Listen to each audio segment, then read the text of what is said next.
Bonjour mes chers camarades, j'interviens à cette tribune mandatée par le syndicat FO Service 75 dont je vous apporte le salut fraternel et plus largement des camarades de l'Union des cadres et ingénieurs FO. Mes chers camarades, nous sommes ici tous rassemblés, unis et déterminés à définir nos orientations, à élire nos instances. Si nous pouvons le faire aujourd'hui dans un climat que je nomme serein, fraternel, il faut le dire.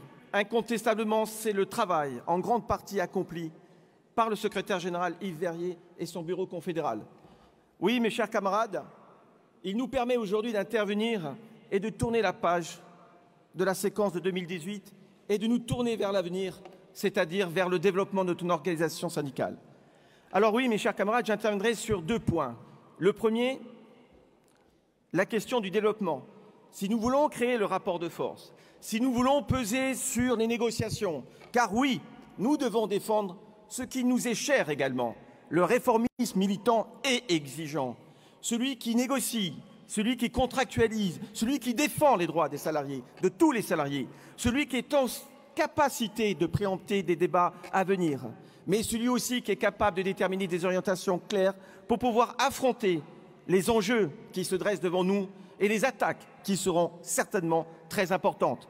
Je ne vais pas revenir sur la question de la réforme des retraites, la réforme de l'assurance chômage, et j'en passe. Oui, mes chers camarades, nous sommes unis, rassemblés et déterminés pour pouvoir faire vivre ce syndicalisme libre et indépendant. Mais mes chers camarades, si nous voulons peser dans les négociations, peser dans les discussions, il nous faut être forts dans les entreprises. Et ça, mes chers camarades, nous devons développer nos implantations, augmenter ces implantations, renforcer nos sections syndicales.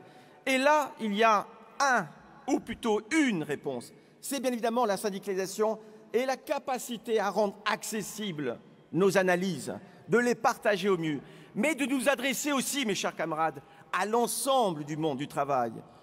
J'ai connu une période, bien avant la loi sur la représentativité, où lorsque j'abordais la question de la syndicalisation des cadres des ingénieurs, on me disait « Ah, mais les cadres des ingénieurs, voilà ceux qui ont mangé leur pain blanc, ils vont devoir manger leur pain noir. » Ce n'est pas notre conception à Force ouvrière.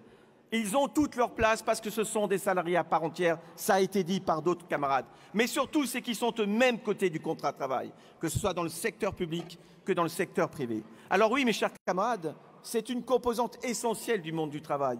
Plus de 20%, une croissance d'effectifs de 3,5 par an. Mais mes chers camarades, si on ne s'adresse pas à eux en tant que salariés, si on ne leur fait pas comprendre que c'est dans la réponse syndicale qu'ils trouveront des solutions à leur situation. Le problème, mes chers camarades, c'est que nous avons des sections qui risquent bien de disparaître. Parce que dans le monde de l'entreprise, mais même dans la fonction publique, la part croissante des cadres et ingénieurs change la donne. Alors oui, on doit non pas s'adapter, non pas changer ce que nous sommes, mais on doit faire en sorte de reconnaître leurs spécificités, de reconnaître leur identité professionnelle, mes chers camarades.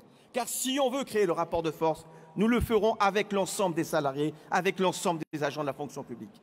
Alors oui, mes chers camarades, moi je voudrais aussi adresser un remerciement à toutes les fédérations qui sont ici présentes, aux unions départementales, aux syndicats nationaux, je pense à FO-DGFIP, au SNFOCOS, au SNIPEC, qui ont apporté un soutien considérable à FOCAD quand nous produisons ce que nous apportons comme matériel pour défendre notamment cette question des cadres et ingénieurs.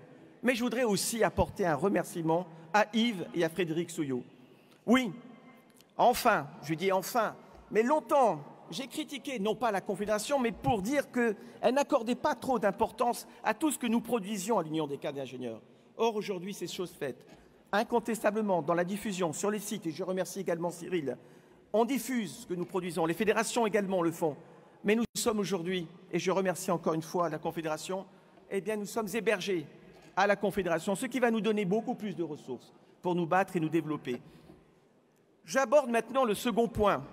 Ce point est plutôt une alerte. Vous connaissez cette révolution, ce qu'on peut appeler une transition. D'aucuns ont discuté sur la question de la transition écologique. Moi, je voudrais aborder aussi la question du numérique, et plus précisément de ce qu'on appelle le management algorithmique. Je ne veux pas faire ici un discours néoludiste. Non, il faut être attaché au progrès social, au progrès de la science et des technologies.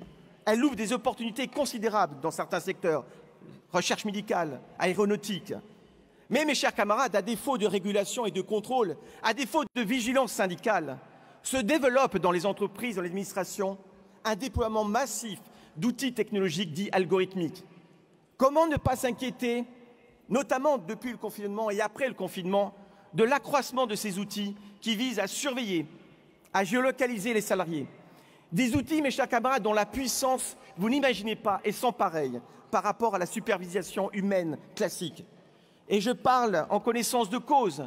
Maintenant, je peux le dire, après avoir été 10 ans commissaire à la CNIL, vous n'imaginez pas l'ingéniosité des employeurs, voire même de certains fournisseurs de logiciels, pour traquer, ficher les salariés en fonction de leurs risques. Risques au domaine de santé, orientation sexuelle, orientation politique. Ce sont aussi des outils qui visent à mesurer le taux de stress, à surveiller à distance. La CNIL a produit son rapport d'activité. 83% des plaintes dans le domaine du monde du travail concernent la surveillance et le flicage des salariés. Alors oui, mes chers camarades, il y a un enjeu. Nous devons nous emparer de cette question au plus haut niveau. La question du numérique et notamment l'usage qui en est fait pour traquer et ficher les salariés est un enjeu syndical, mes chers camarades. C'est un enjeu parce qu'il dépend de notre organisation syndicale que l'on puisse réduire cette asymétrie. Alors oui, mes chers camarades, comment ne pas s'inquiéter notamment, y compris dans l'éducation nationale, quand on voit que la dernière ONG Human Rights Watch publie que 89% des logiciels d'éducation pédagogique utilisés par les élèves pendant le confinement étaient truffés de logiciels espions à fins publicitaires. Comment ne pas s'inquiéter également, et ça, je crains malheureusement que si nous ne sommes pas capables d'aborder ce sujet d'entreprise, c'est la banalisation de la reconnaissance faciale. Voilà qu'on nous demande 3 ans d'expérimentation, que certains élus, y compris locaux, poussent pour rendre la reconnaissance faciale aisée. Il y a un risque, mes chers camarades. Il y a un risque, car si nous ne mettons pas des garanties, que se passera-t-il demain avec ce type d'outils algorithmiques? Recrutement, gestion, mais également surveillance. Que se passera-t-il, y compris dans l'espace public, lorsqu'il y aura des mobilisations?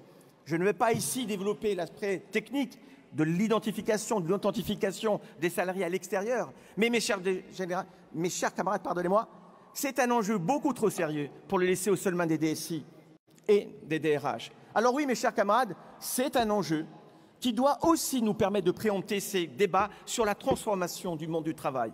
Alors voilà, mes chers camarades, les 2 interventions que je souhaitais faire ici à cette tribune. Et je ne peux que remercier effectivement les camarades qui nous ont accueillis dans des conditions extraordinaires. Vous souhaitez un bon congrès. Vive FO et vive le syndicalisme libre et indépendant. Merci.